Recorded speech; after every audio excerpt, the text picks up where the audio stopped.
children had a problem in reading. They could understand the work orally. When you ask them oral questions, they can answer, but they couldn't read or write words for themselves. But since the RICA, or the teacher in need, introduced to us the RICA approach in reading, most of the children at this time can read, they can segment, they can blend the words, sound them, and form very correct words. Thanks to RICA, because it has simplified our work, because teaching a child who can read and write is simple.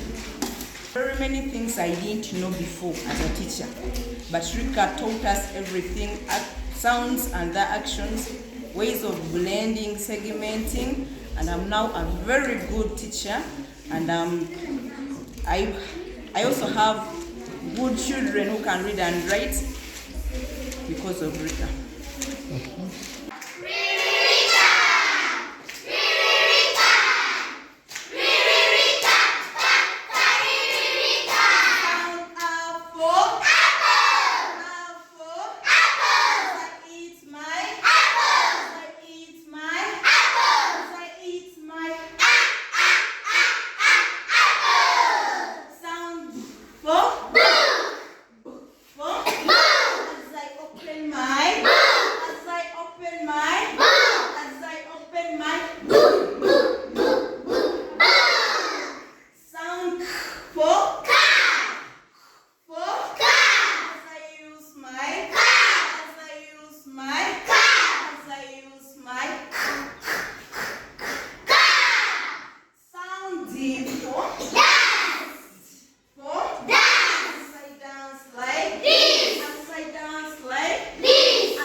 Sound E for E. E for E. Sound E for E. E for E. Sound E for E. E. E. E. E. Sound for ja. For ja. For ja. As I jump like this. As I jump like this. As I jump like this. For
sound T for T.